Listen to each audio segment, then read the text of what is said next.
आज जो हम टॉपिक यहाँ पर टच करने वाले हैं वो आज तक मैंने जितने भी सेशंस करे हैं उन सब में से सबसे इम्पॉर्टेंट टॉपिक है, वो है how to choose your career.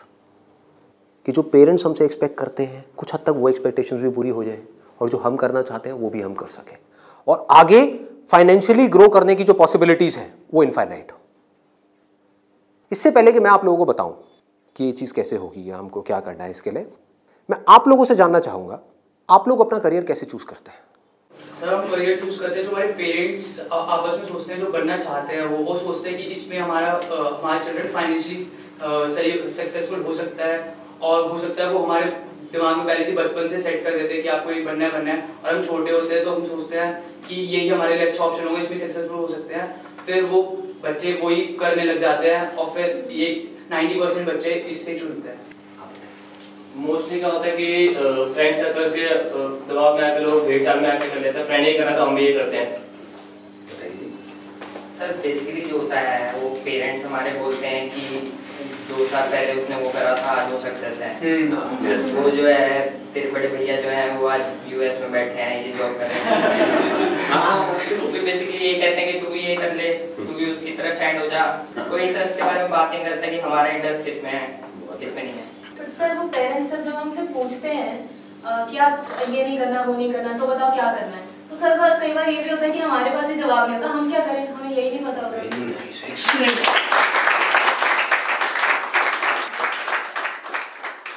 इसमें गलती पेरेंट्स की भी नहीं है। जैसे मैं आपको बोलता हूँ कॉमर्स, कुछ लिमिटेड ऑप्शंस माइंड में आते हैं। क्या आते हैं?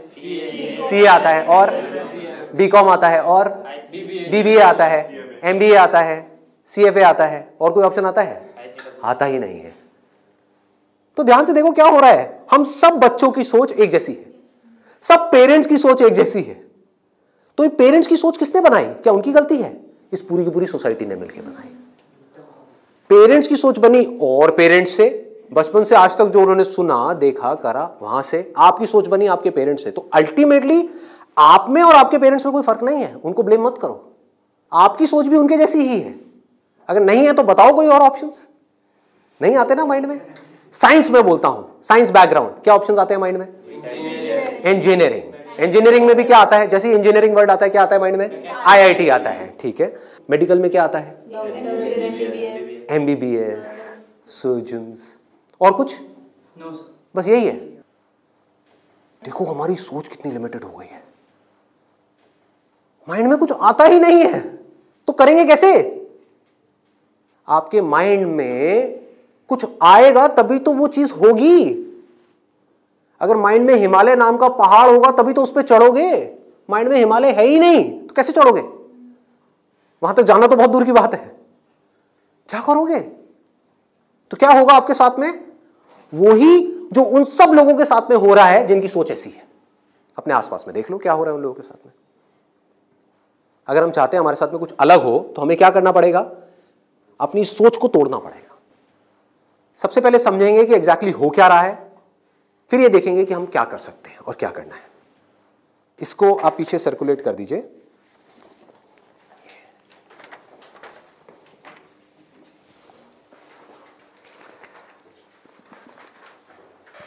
इसमें लिखा है how to choose a career.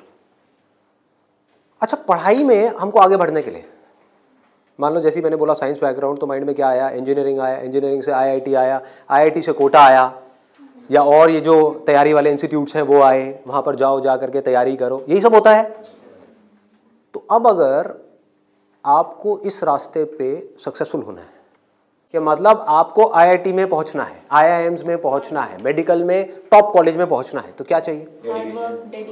Hard work से काम हो जाएगा। आराम से सोचो, आराम से सोचो। ये जो सोच है ना हमारी वो बड़ी खतरनाक बनी हुई है, उसी सोच पे क्वेश्चन मार्क लगाना है। हार्डवर्क सबसे ज्यादा कौन करता है?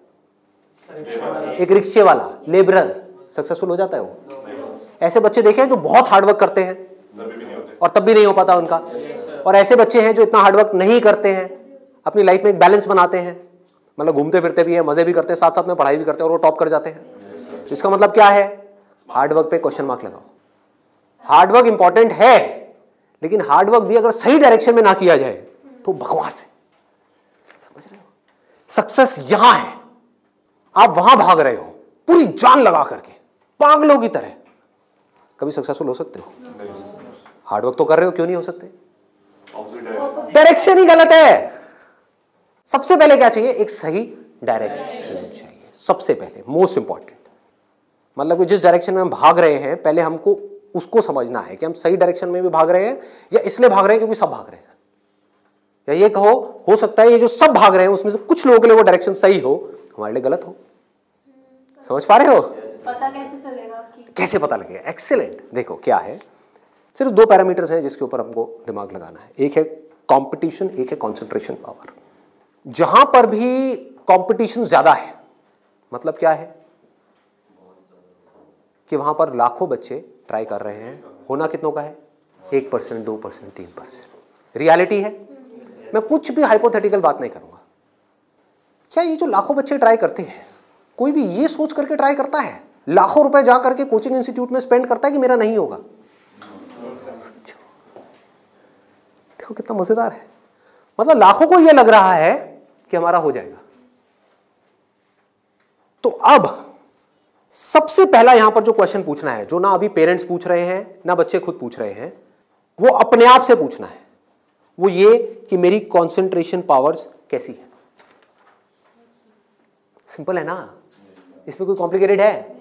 कि अगर आपको इन कॉम्पिटिटिव एग्जाम्स में कॉम्पीट करना है, दिन में 10-10 घंटे पढ़ना है, 15-15 घंटे पढ़ना है, उससे भी काम नहीं होने वाला, क्योंकि बहुत लोग पढ़ते हैं फिर भी नहीं कर पाते। तो इसका मतलब क्या है? आपको अपने आप से सच बोलना होगा। अब ये बड़ा टेढ़ा काम है, क्योंकि दुनिया में हमारी आदत क्या पड़ी हुई है? झूठ बोलने की। किसी से भी जाकर के पूछो, हाँ भाई तेरे में पोटेंशियल है, कर लेगा आईटी? हाँ मैं तो कर लूंगा, मैं तो कर लूंगा। फिर हुआ क्यों नहीं? हुआ क्यों नहीं? अरे वो लक साथ नहीं हो पाया, कोई वजह होगी, नहीं हो पाया। मतलब क्या था? डायरेक्शन ही गलत थी, स्टार्टिंग ही गलत हो गई। अब आप कैसे ये डिसाइड करोगे कि आपकी कंसंट्रेशन पावर स्ट्रांग है या नहीं है? माइंड की थोड़ा सा डेप्थ में जाते हैं। कैसे डिसाइड करोगे? जब भी आप किसी कॉम्पिटिटिव एग्जाम में कॉम्पीट कर रहे हो, तो आपको ये देखना होगा आपके कॉम्पिटिटर्स कौन है। फॉर एग्जाम्पल, आप एक रेस में भाग रहे हो, आपके साथ में कोई एथलीट है जिसने 10 साल प्रैक्टिस करी है रेस में भागने की। आप कभी नहीं भागे, धीरे धीरे जॉगिंग करी है, लेकिन रेस में कभी तेज नहीं भागे। जीत पाओगे उससे? करो हार्डवर्क। वो 10 साल से भाग रहा है और वो रुकने वाला नहीं है, उसके पास में पूरा का पूरा एक मोमेंटम है। वो अगले 2 साल तक भी ऐसे ही भागने वाला जैसे वो 10 साल से भागता आया है। आप अभी भागना शुरू कर रहे हो। तो पहले अपनी कंसंट्रेशन पावर्स को कंपेयर करना है किसी और के साथ। That is going to be a realistic solution. एक है थियोरेटिकल सोल्यूशन। थियोरेटिकल क्या है? माँ बाप कह रहे हैं बच्चों को भागो, बच्चे भी अंदर से कह रहे हैं भागो। यही हो रहा है, करेंगे करेंगे करेंगे करेंगे करेंगे, चार्ज अप हुए पड़े हैं पागलों की तरह। इनको ये नहीं समझ पा रहा कि मेरे अंदर वो स्ट्रेंथ है भी या नहीं है। बहुत बारीक बात है, अगर इसको हमको समझ आए तो। एक बॉक्सिंग रिंग में आप हो, ठीक है, तो सामने देखो कि जो बॉक्सर है वो है कौन जिससे आप लड़ने के लिए जा रहे हो। इसी को तो कंपटीशन बोलते हैं। तो अगर उस कंपटीशन को आपको जीतना है, और जीतना ही है, हारना किसको है? किसको अपने माँ बाप के पैसे डुबोने हैं? किसको अपनी लाइफ खराब करनी है? जीतना ही है। तो जीतने का क्या तरीका है? पहले अपने कॉम्पिटिटर्स की स्ट्रेंथ को समझ जाओ। समझ लो कि आप कॉम्पीट कर किसके साथ में रहे हो। वो कैसे समझोगे? रियलिस्टिकली अपने आप से पूछो, अपने स्कूल के बैकग्राउंड के बेस पे या जो भी आज तक आपने किया है उसके बेस पे। कुछ बच्चे होते हैं जिनको एक चैप्टर है, मान लो एक बुक में, उसको पूरा याद करने में या समझने में 1 घंटा लगता है। आपको कितनी देर लगती है? 5 घंटे, 6 घंटे, 10 घंटे या आधा घंटा? ये पूछो अपने आप से। Then you will be able to जज your strength in comparison to your competitors. ये जो 13 लाख बच्चे हैं, इसमें से 10% बच्चे ऐसे हैं जिनकी कॉन्सेंट्रेशन पावर्स एक्स्ट्रा ऑर्डिनरी है। उनसे अगर आप कंपीट कर रहे हो तो एटलीस्ट आपकी कॉन्सेंट्रेशन पावर्स एक्स्ट्रा ऑर्डिनरी होनी ही चाहिए। और कॉन्सेंट्रेशन पावर एक दिन में एक्स्ट्रा ऑर्डिनरी नहीं होती है, ये प्रैक्टिस है। मतलब उन्होंने कई सालों तक इसकी प्रैक्टिस करी है, तब जाके उनकी कॉन्सेंट्रेशन पावर एक लेवल तक पहुंची है। तो आप अपने आप से ईमानदारी से सवाल पूछो तो सही कि आपकी कॉन्सेंट्रेशन पावर है कैसी। अगर एक्स्ट्रा ऑर्डिनरी है और आप ऐसे कंपटीशन में जा रहे हो जहां पे कंपटीशन बहुत हाई है, तो आपके सक्सेसफुल होने के क्या चांसेस हैं? क्या 100% है? पूछो अपने आप से, दिमाग को खोलो। दिमाग बंद हुआ पड़ा है लोगों का। IIT में लोग कहाँ से आते हैं? सिर्फ दिल्ली से आते हैं, सिर्फ बॉम्बे से आते हैं? कहाँ से आते हैं? ऑल ओवर इंडिया से। मान लो 1 लाख बच्चे ऐसे हैं इंडिया में अलग अलग स्कूल्स में जो अपनी अपनी क्लास में टॉपर हैं। उनको क्या लग रहा है कि मेरी स्ट्रेंथ बहुत तगड़ी है, ये बात हो रही है टॉपर्स की। लेकिन जब वो जाएंगे कॉम्पीट करने तो और भी ऐसे टॉपर्स आए होंगे जो उनसे भी आगे होंगे। आप समझ गए? तो यहां पे आपने क्या किया? एक बहुत बड़ा काम कर दिया, अपने आप से सच बोल दिया, और यही सच जा करके अपने घर वालों को बोल दिया। इससे क्या होगा? आप एक ऐसे कंपटीशन से बच सकते हो जहां पर आपके हारने के चांसेस बहुत ज्यादा है, क्योंकि एक्चुअल में कंपटीशन है किसके बीच में? देखो, उन लोगों के बीच में जिसमें पोटेंशियल है। एक रेस हो रही है ओलंपिक्स में, वो किसके लिए है? जिसने बहुत प्रैक्टिस करी है, जिसके अंदर पोटेंशियल है, स्टैमिना है, फोकस करने की पावर्स है, डिस्ट्रैक्शन से वो अपने माइंड को हटा सकता है, उसके लिए है ना। सबके लिए तो नहीं है। अगर सबको भगा दिया जाए उस रेस में तो क्या होगा? क्योंकि उसमें जीतने के बाद गोल्ड मेडल मिलता है, अखबार में फोटो आती है। अखबार में फोटो आती है ना, इन कोचिंग इंस्टीट्यूट्स की फोटो आती है, नाम लिखे होते हैं, ऑल इंडिया रैंक ये है, ये है, ये है। उसको देख करके क्या होता है माँ बाप की हालत? उनको उसकी फोटो नहीं दिख रही होती, अपने बच्चे की फोटो दिख रही होती है। यहाँ पे आने वाले इतने साल बाद मेरे बच्चे की फोटो होगी, मेरी बेटी की फोटो होगी, उसकी ये रैंक होगी। यहाँ से क्या हो रहा है? हम अननेसेसरी अपनी एक ख्याली दुनिया खड़ी कर रहे हैं। पेरेंट्स ने अपने दिमाग में एक ख्याल बना लिया। अब यहाँ तक प्रॉब्लम नहीं है, उन्होंने वही किया जो होना था, सबके साथ होता है, कौन नहीं चाहेगा? गड़बड़ कहाँ हुई? आप भी इस खेल को नहीं समझ पाए, आप समझ ही नहीं पाए हो क्या रहा है। ये जो कोचिंग इंडस्ट्री है आज की डेट में 1.5 लाख करोड़ की इंडस्ट्री है। ये पैसा कहाँ से आ रहा है? हम सब से आ रहा है, हमारी जेब से आ रहा है। तो अगर इस खेल को हम समझ जाएं, हमारे पेरेंट्स नहीं भी समझ पा रहे क्योंकि वो तो सपने देखेंगे ही, और हम जाकर के बोले ये सपना आप अभी रोक दो, इस पे लगाम लगाओ, देखो पहले कि आपका बच्चा कहाँ स्टैंड करता है। गाड़ी आपके पास में 800 और कॉम्पीट करने की बात कर रहे हो फेरारी वालों से, बट इसका मतलब ये नहीं है 800 बुरी है। आप समझ गए मेरी बात?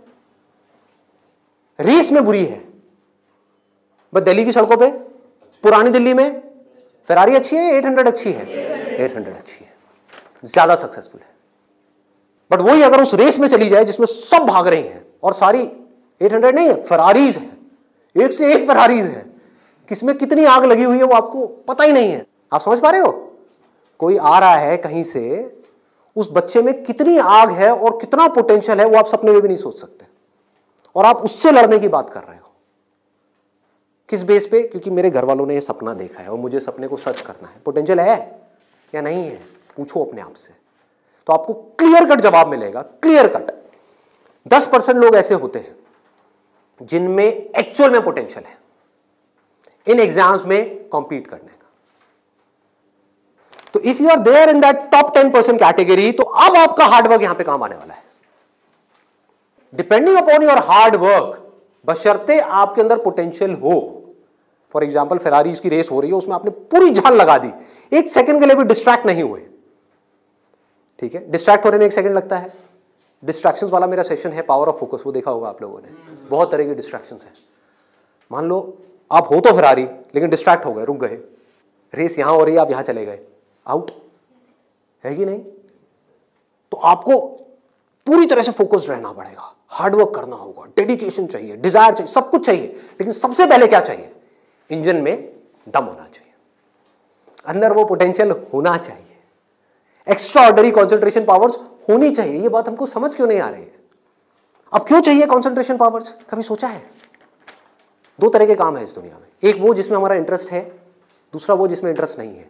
जहां इंटरेस्ट नहीं है वहां पर कॉन्सेंट्रेशन पावर्स का स्ट्रांग होना बहुत जरूरी है, जहां है वहां पर नहीं है, क्योंकि वहां तो ध्यान लग जाता है। वीडियो गेम खेलने के लिए कॉन्सेंट्रेशन पावर चाहिए क्या? क्यों? क्यों? इंटरेस्ट है तो वहां पर कॉन्सेंट्रेशन हो जाता है, खेलने में कॉन्सेंट्रेशन हो जाता है, और बहुत सारी चीजों में कॉन्सेंट्रेशन हो जाता है। पढ़ाई में हमें कॉन्सेंट्रेट करना पड़ता है, और चाहिए ही चाहिए, क्योंकि पढ़ाई में 99.99% लोगों का इंटरेस्ट नहीं होता। तो कैसे पढ़ाई में क्रैक कर पाएंगे? तब जब अपने ध्यान को ऐसी जगह पे रोकना आता हो जहां पे हमारा इंटरेस्ट नहीं है। और ऐसी स्ट्रेंथ कितने लोगों में होती है? सच सच बताना आज, मतलब ईमानदारी से, आप में से कितने हैं यहां पर जो आप क्लेम कर सकते हो कि मेरी जो कॉन्सेंट्रेशन पावर्स हैं वो एक्स्ट्रा ऑर्डिनरी है? ऑनेस्टली आपकी है, let's give a big hand for him. हम सब में से सिर्फ एक की, और ट्राई कौन करते हैं? सब करते हैं। मेजॉरिटी ऑफ पीपल, सब तो नहीं कह सकते, मेजॉरिटी ऑफ पीपल करते हैं। है ना खतरनाक खेल। और एक बहुत बड़ी चीज हुई है अभी यहां पर, आप में से सिर्फ एक ने अपना हाथ उठाया, बाकियों ने नहीं उठाया। इसका मतलब आपने क्या किया? सच बोल दिया, एक्सेप्ट कर लिया। अगर अपने घर पे भी एक्सेप्ट कर लो तो क्या होगा? खेल शुरू होने से पहले ही खत्म हो जाएगा। अगर ये मेजॉरिटी ऑफ बच्चों को समझ आ जाए, इंडिया में लाखों बच्चे मेरी वीडियोस देखते हैं, उनको ये समझ आ जाए और वो अपने आप से सच बोल दें, अपना हाथ ऊपर ना करें, अपने घर पे जाकर के बोल दें मेरी कंसंट्रेशन पावर एक्स्ट्रा ऑर्डिनरी नहीं है।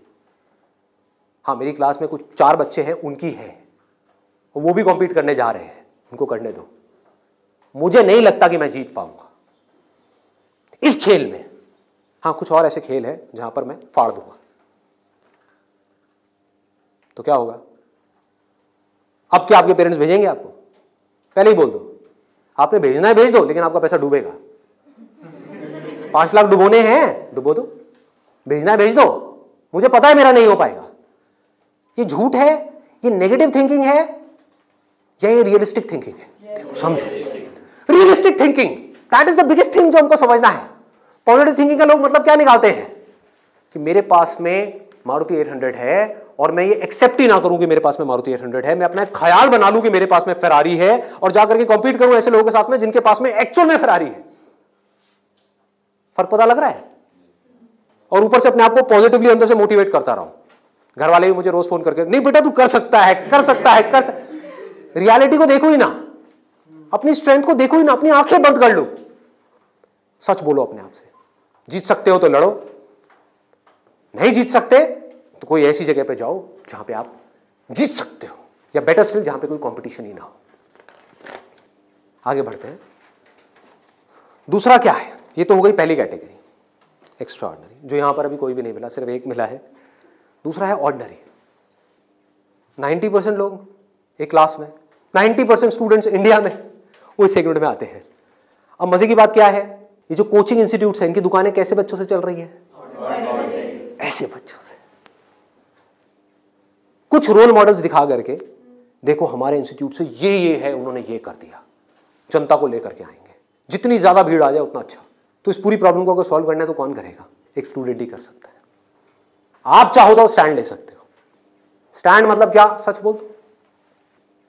ऑर्डिनरी लोग 90% ये कहां जा रहे हैं? हाईली कॉम्पिटिटिव फील्ड्स में जा रहे हैं। क्यों जा रहे हैं? क्योंकि सब जा रहे हैं, क्योंकि उन्हें लग रहा है कि मेरा हो जाएगा।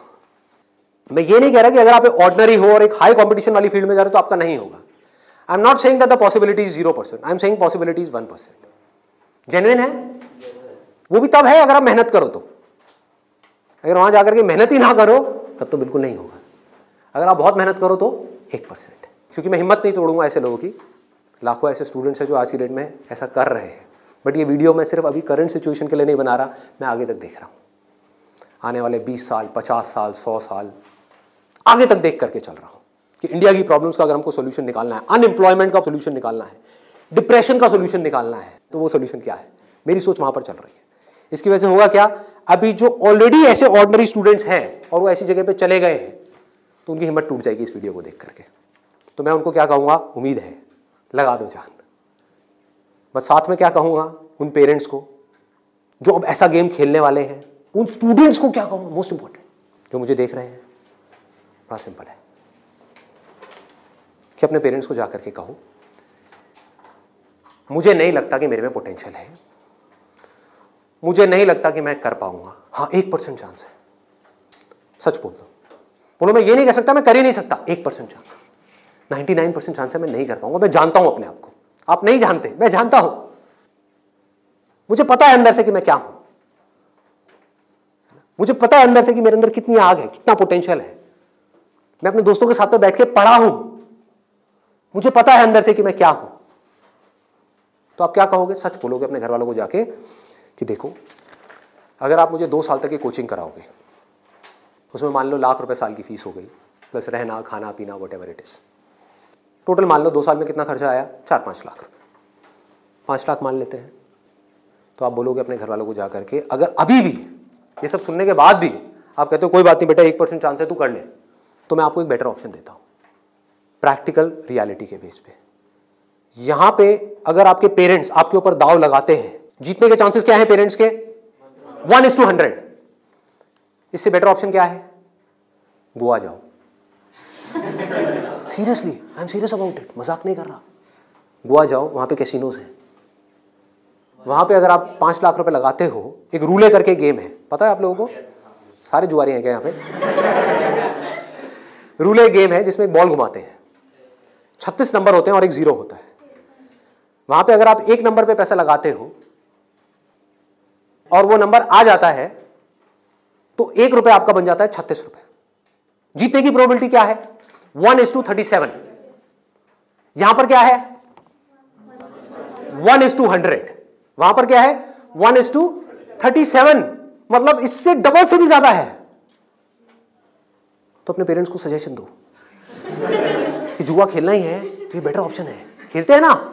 मेरी जिंदगी क्यों दांव पे लगा रहे हो? मुझे तो बचने दो। अरे खेलना है तो मिलके खेलते हैं। जाओ अपने पेरेंट्स के साथ में, उनको गोवा लेकर के जाओ, अपनी पार्टी करना, और एक दिन जाना ले आकर के 5 लाख रुपए एक टेबल पे रख देना। अगर वो नंबर आ गया तो कोई भी नंबर चूज कर लो। आपके पेरेंट्स चाहते हैं आप नंबर 1 पे आओ, ऑल ओवर इंडिया में आपकी नंबर 1 रैंक आए, तो 1 नंबर पे पैसा लगाओ जुए में। वहां भी 1 नंबर पे पैसा लगा रहे हैं, यहां भी 1 नंबर पे पैसा लगाओ। अगर वो 1 नंबर आ गया तो कितना मिलेगा 5 लाख का? 1,80,00,000। 1,80,00,000 उसको उठा करके बैंक में FD कराओ। कितना इंटरेस्ट आएगा? 12%। तो अब टाइम गया।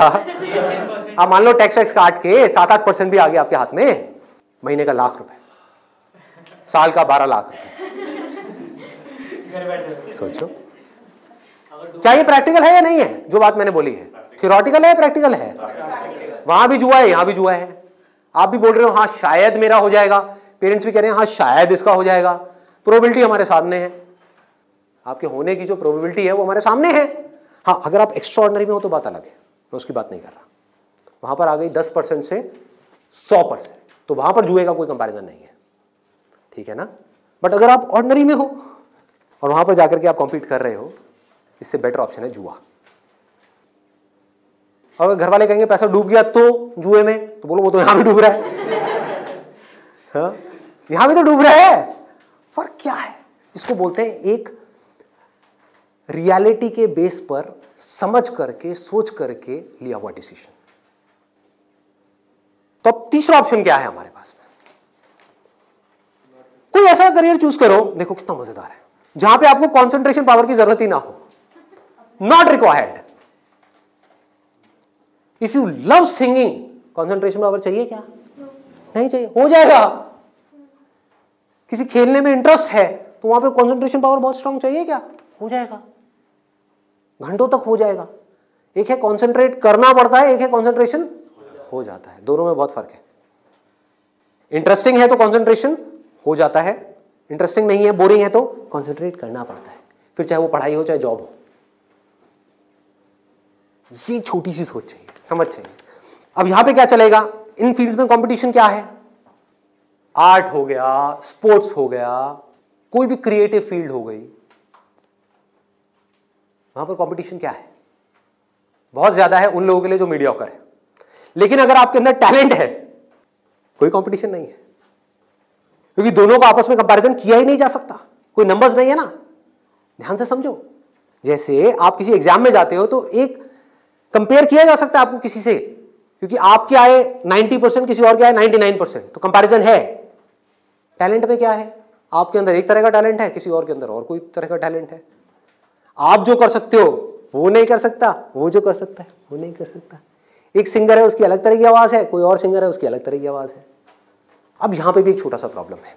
प्रॉब्लम क्या है यहां पर? प्रैक्टिकली आप लोग बताओ कि प्रॉब्लम क्या है यहां पर इस तरह का कुछ करने में? स्कोप क्या होगा क्या नहीं होगा?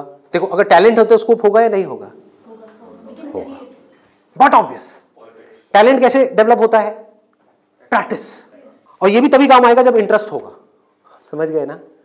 जितना ज्यादा इंटरेस्ट होगा उतना ही ज्यादा पैशन होगा, जितना ज्यादा पैशन होगा उतना ही ज्यादा पैशन के साथ प्रैक्टिस करोगे, जितना प्रैक्टिस करते चले जाओगे उतना ही टैलेंट बढ़ता चला जाएगा, जितना आपका टैलेंट बढ़ता चला जाएगा आपके लिए कंपटीशन उतना ही कम होता चला जाएगा।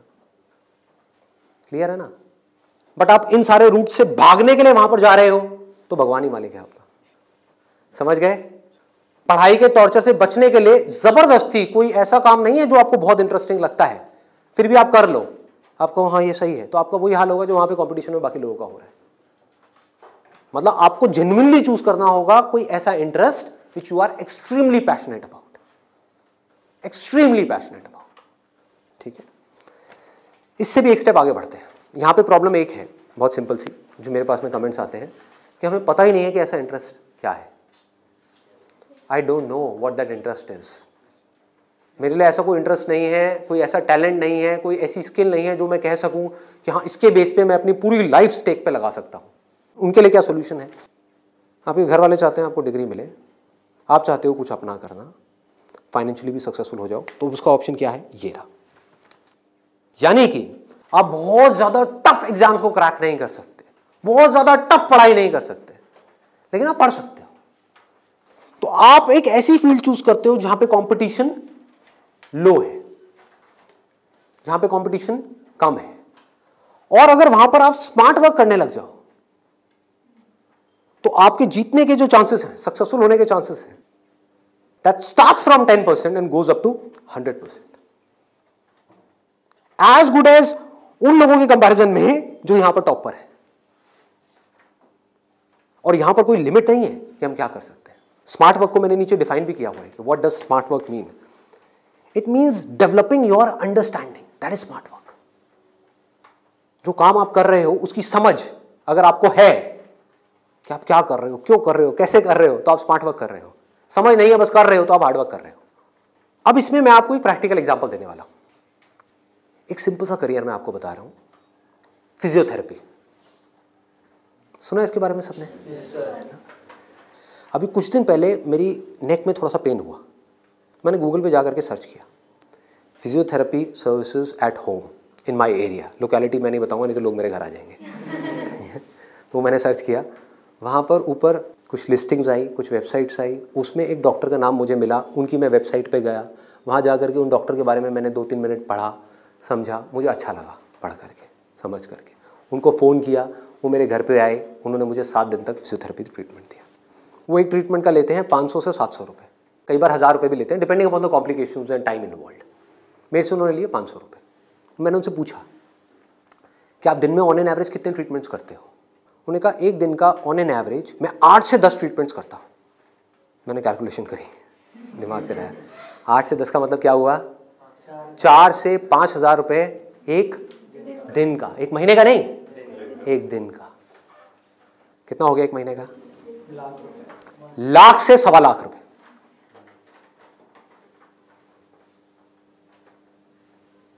अभी उनको 4 साल हुए अपनी फिजियोथेरेपी करे हुए, ये नहीं है कि 40 साल हो गए, 4 साल। समझ रहे हो क्या किया उन्होंने, कैसे किया उन्होंने? वो सब आ जाता है स्मार्ट वर्क के अंदर। उन्होंने हार्ड वर्क नहीं किया, स्मार्ट वर्क किया।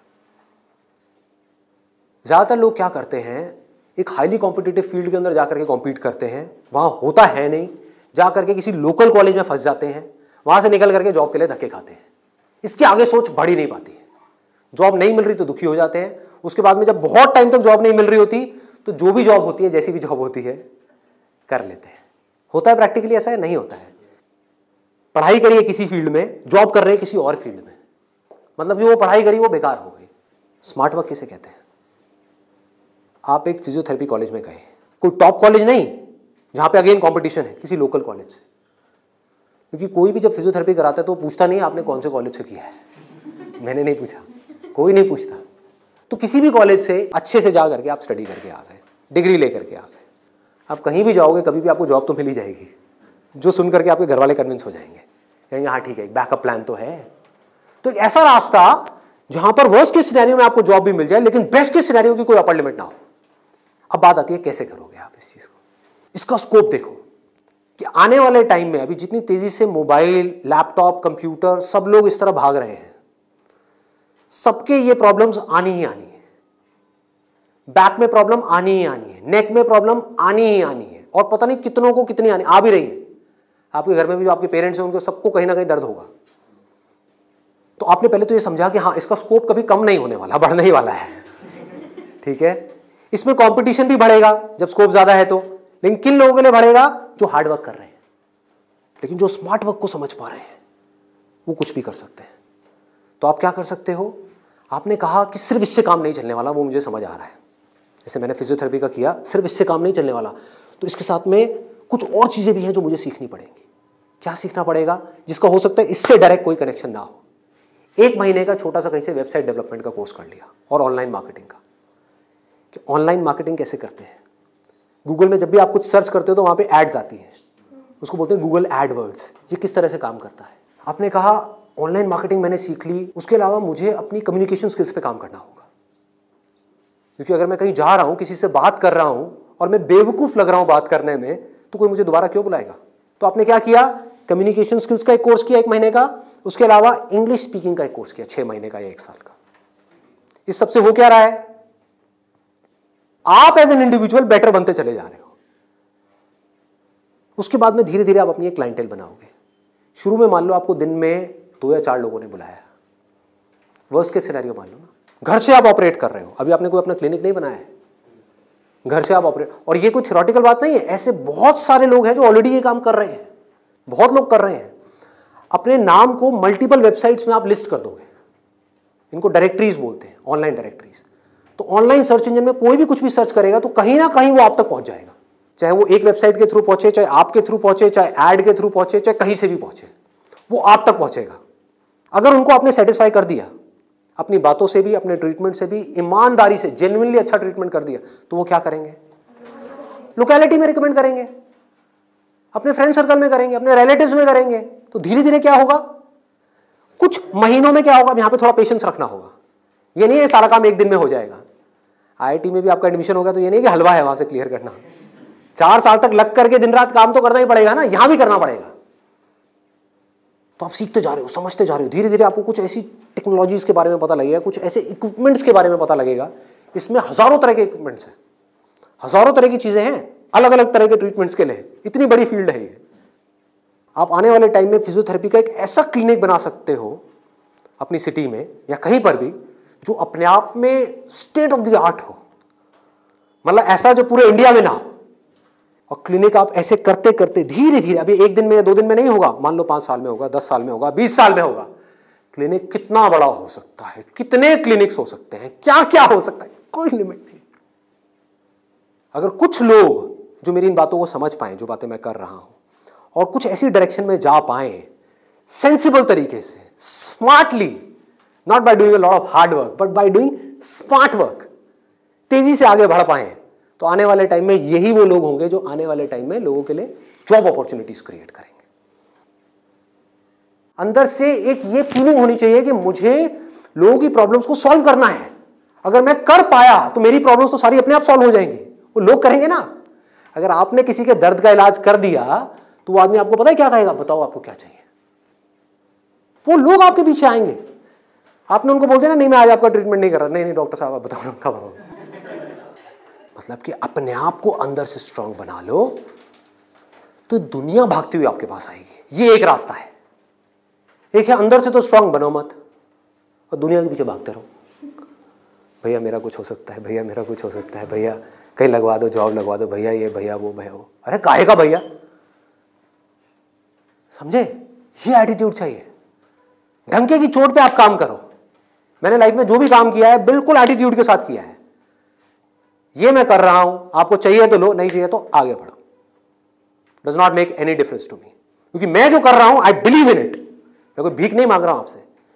और बहुत सारे लोग होते थे जिनको मैं मना कर देता था, जो मैं नहीं कर रहा तुम्हारा शूट, और वो जा करके 4 लोगों को पकड़ के ले आते थे, ये बंदा जेन्युइन है, इसमें दम है ना बोलने का। वो दम कहां से आता है? सोच से आता है। सोच को खोलो, बंद करके इसमें मत रहो, फाड़ दो। और फिर भी रहना है तो आपकी चॉइस है।